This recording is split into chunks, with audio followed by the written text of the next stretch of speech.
can do to get unstuck is just work out what you don't want to do, or what would it take to break your business. And then once you work out what it would take to break a business, you simply do the opposite. I mean, it sounds so ridiculously simple. Terrible customers. Because remember, the easiest thing to do when you get stuck is to do the opposite of what would break your business. So this is the stuff that would break your business, getting terrible customers.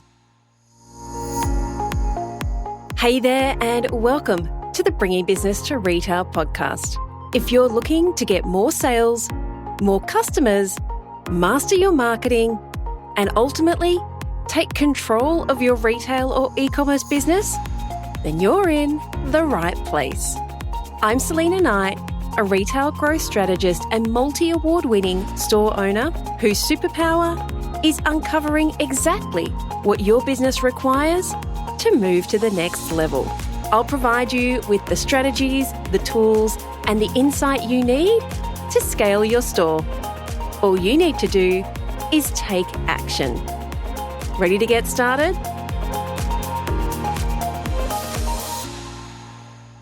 Hey there, and welcome to the Bringing Business to Retail podcast.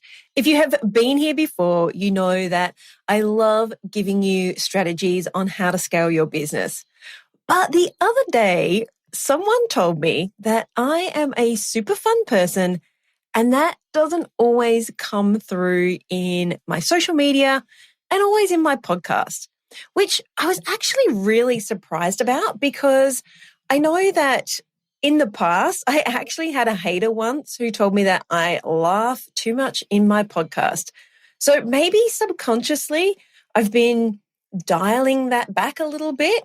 I know last week I recorded a super fun podcast with Amay Lopez.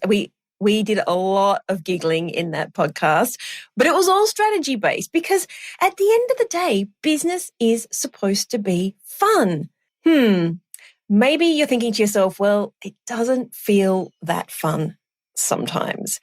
If you are new to the podcast, I'm Selena Knight, the retail growth strategist, and I'm here to help you scale your retail or e-commerce business. And let's be honest, sometimes that business stuff can get a little bit boring.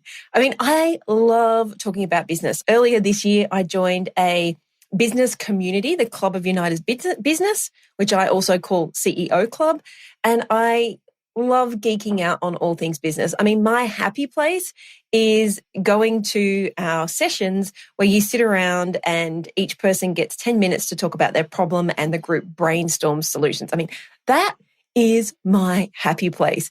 And so maybe I do get a little bit bogged down in the strategy side of things, but it's because I really enjoy it. I don't know why, but today I thought I would flip this around. I would give you a little bit of a taste of something fun. I hope I pull this off correctly, because it was very confusing writing today's episode, which is how to get terrible customers. All right. Why the freaking heck would you want a terrible customer? Well, I was listening to another podcast the other day. It is called The Game by Alex Hormozi. And Alex and Layla, I'm a new fangirl. I just picked up this podcast probably about 2 or 3 months ago, and I've completely binged on it. It is all about like next leveling. Let's be real. But taking some of the things that they talk about and implementing them into my day-to-day practice, because we are scaling up quite quickly. And that is where sometimes things can get a little bit broken. Anyway, I saw Alex and Layla at the Traffic and Conversion Conference I went to a few weeks ago. Layla totally wins for the most amount of F-bombs in any presentation anywhere. Absolutely love the chick. What she tells you, what she shares about processes and hiring is fantastic. But anyway, I listened to a podcast where Alex was talking about how to break partnerships. And I was like, oh, I really like this. It's a bit fun. It's kind of the reverse, because when you're trying to work out what to do in your business, sometimes you get a bit stuck. right? I get stuck too. But then one of the easiest things that you can do to get unstuck is just work out what you don't want to do or what would it take to break your business. And then once you work out what it would take to break a business, you simply do the opposite. I mean, it sounds so ridiculously simple.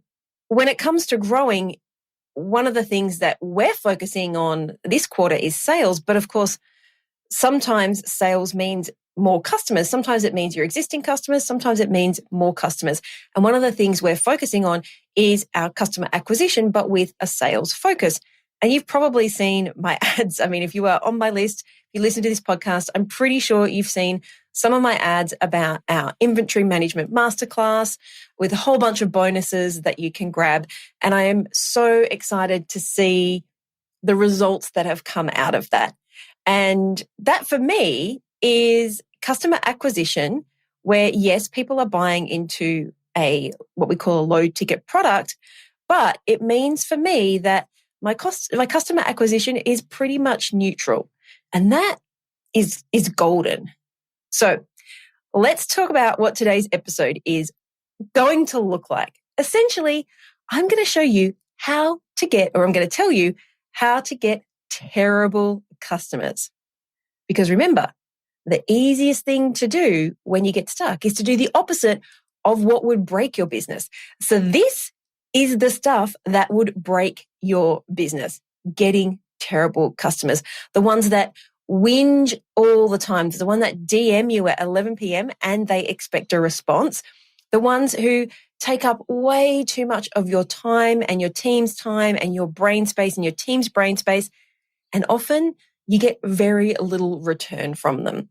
So I thought I'd go through a bunch of things that you can do to ensure that you get customers that are terrible rather than ones that spend big. If you're new, I'm Selena Knight. I am a retail growth strategist. I've been in this industry now for, I'm going to say like 15 years. Oh my gosh, that makes me sound so old. And what I love doing, I don't work with startups. What I love doing is taking businesses that have been in business generally around about 18 months to 5 years and helping them to scale. And my goal is to get you to $5 million in turnover. And why $5 million? Well, because at $5 million, and I know this from experience, the things that you need are generally, they become quite specialist or niche. Maybe we go into manufacturing or we go into logistics or we start looking at putting high-level executive people into your business. I can do that, but what I really love doing is getting people to that level. So my goal is to get you from where you are at right now, whether that's $100,000 a year or $1 million a year or 2 million up to 5 million. And I do that with my 5 core pillars of retail success. Today, we're talking about the customer pillar. There's also money, sales, marketing, and impact, but today is about customers. So let's get started. When it comes to getting terrible customers, one of the best ways to get them is to only buy stuff that you love. I think I have maybe got like 10 or 11. So I'm going to go through them really, really quickly because you don't want to be here forever. One of the best ways to get customers that are terrible is to only buy stuff that you loved because, hey, this store is for you. You're the boss. You get to choose what you like and stuff the freaking customer. I mean, who says the customer is always right? I mean, they're never right? They whinge, they complain, they don't buy the stuff that you bring in. So just only buy the stuff that you love. All right. Tip number 2 to get terrible customers. Don't set any boundaries. If I want to return something used and I want to get my money back, I will, okay? I'm a terrible customer. So I decided I didn't want it. Maybe I wore that shirt out.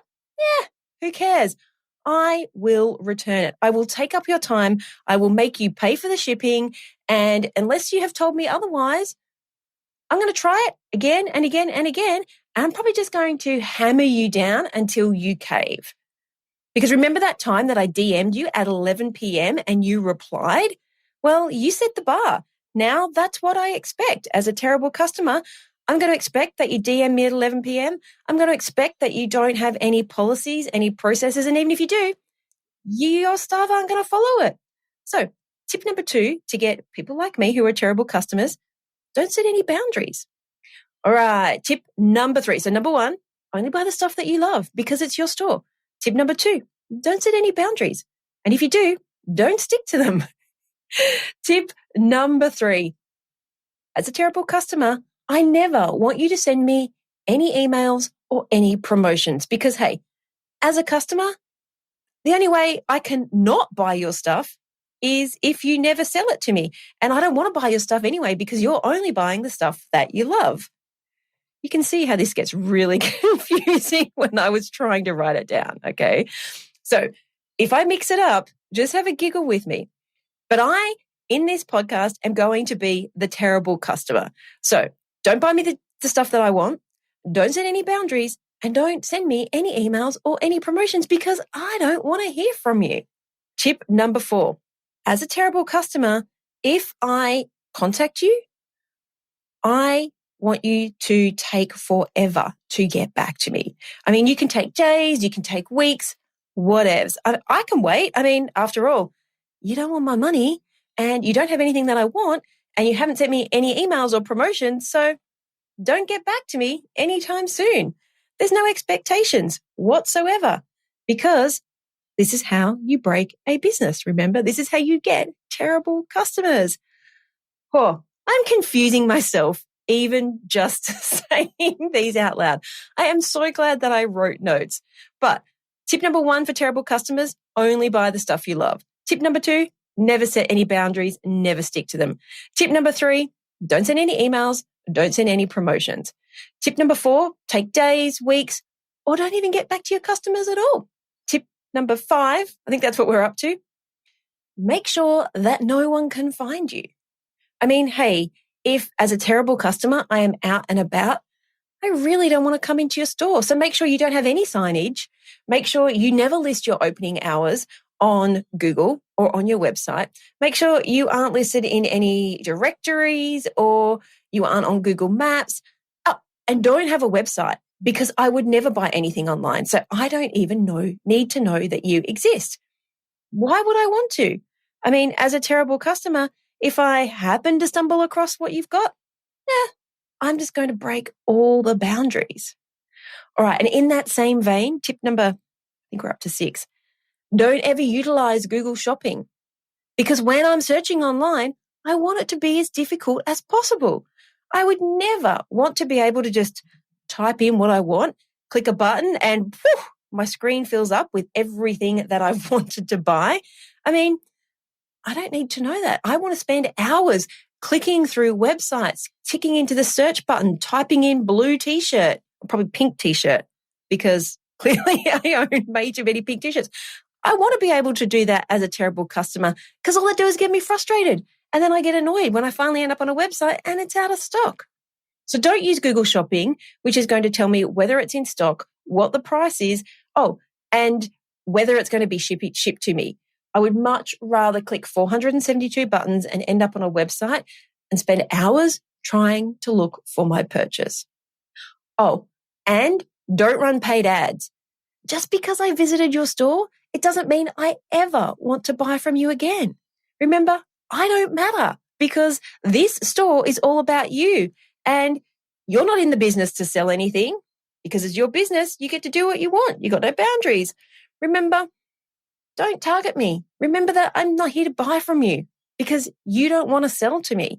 So don't retarget me with ads. In fact, don't target me with ads at all because you don't want me to buy from you. And if I do, then I'm probably just going to be a pain in your butt.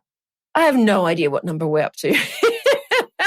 I am struggling just to keep this conversation because normally what I would do is come and give you 11 tips on how to get great customers. But I'm just going to mix it up and you will have to try and keep track of my conversation just as much as I am trying to keep track.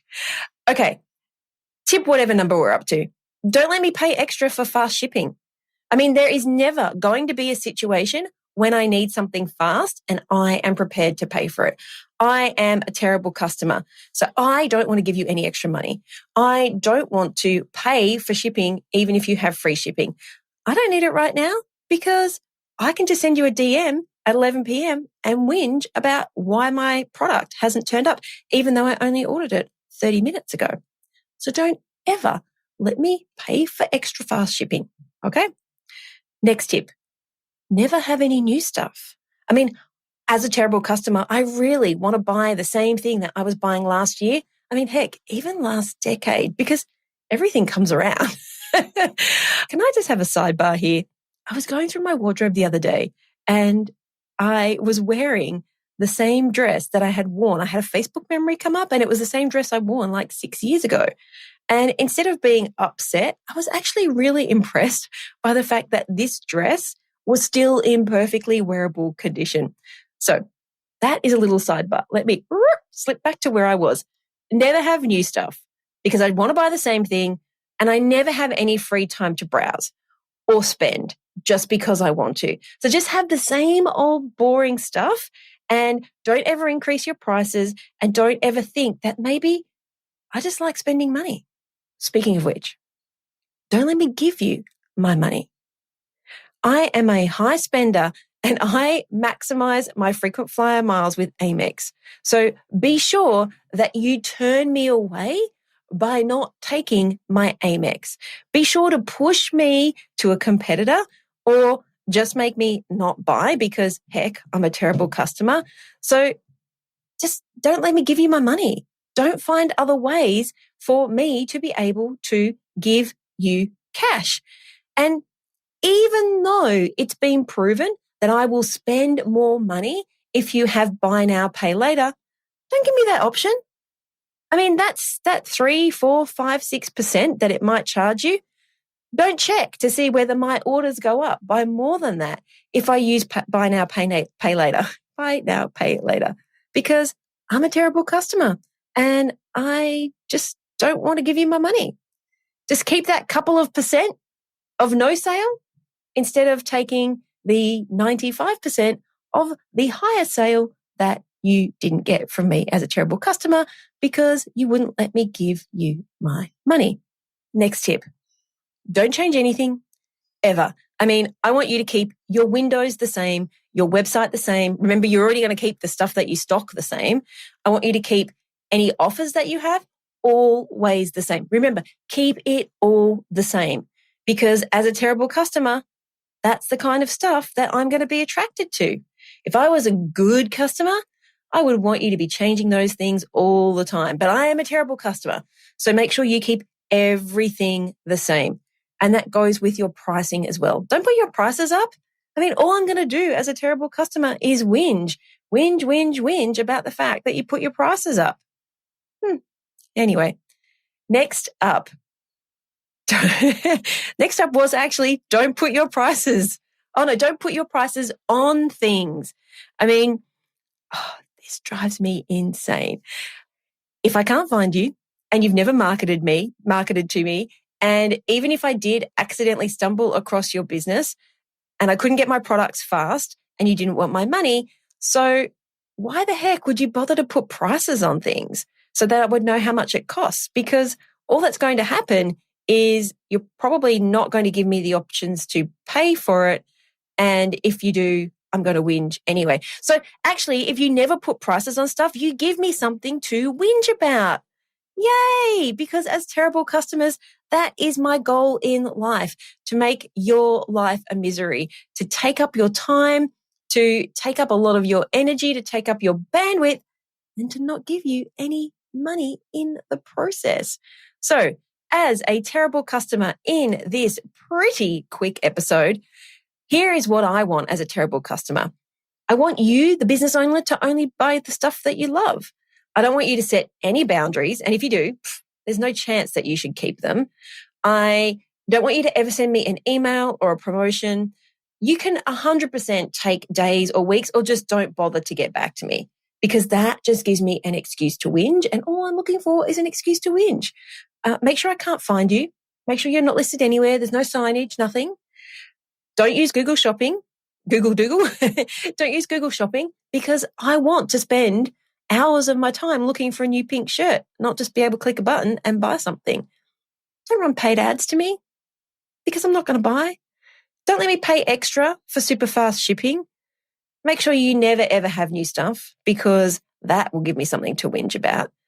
And make sure that I can only pay by like cash and bank card or MasterCard or Visa. You don't want my Amex money. You don't want my frequent flyer mile money that I'm trying to rack up while I hack points. You don't want my buy now, pay later order because I'm proven to spend an extra 30%. No, you would rather just not spend any money at all and get no sale. Don't change anything ever. Don't change the store. Don't change the windows. Don't change the website. Don't change anything. Because if you do, I'm just going to whinge. So then I'm happy. Anything you can do to make me complain is a great way to attract terrible customers. And last but not least, don't put prices on stuff because as a Karen, I hope, does everybody around the world understand what a Karen is? I would love it if you're on social media when this episode goes live. Are there different versions of a Karen all around the world? And as a Karen, that's like the middle-aged lady who complains about everything. So as a Karen, as a whinging, terrible customer, I don't want you to put price on anything. Hopefully your brain is as confused as my brain when it comes to how to get terrible customers.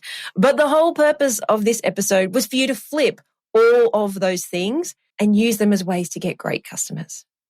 Okay? If you just like zoom through and you're like, what the freaking heck is this woman talking about? This episode was a bit different. Normally I would have given you 11 ways to get great customers, but today we gave you 11 ways to get terrible customers. Remember, if you are feeling stuck, if you are feeling like you don't know the next step and you're not in one of our mentoring programs, just think about what you could do to break something and do the opposite. You've got 11 things right now that you can do right now to keep attracting terrible customers, or you can take just one of those, flip it out and see how many great customers you attract by changing things up. Alrighty, that is all from me today from this very upside down Alice in Wonderland episode. I'm not sure that I will do this again because it really hurts my brain. Well, let me know on social media which one was your favorite. Did you even understand this episode? And do you have a version of a Karen if you are in another country that is not Australia? And if you are listening, I hope you realize that I don't actually run any sponsored ads from outside companies on this podcast. And I do that because I really want to give you what you need to grow your business. And, at the end of the day, made me a little bit selfish. But if you have liked this episode, or if you haven't liked this episode, make sure to give me a review because the more reviews we get, the more customers we can help, the more businesses we can help, the more customers we can help, and the more our businesses grow. Okie dokie. Thanks so much. I'll see you back here next week for a slightly less upside down episode. Bye. So that's a wrap.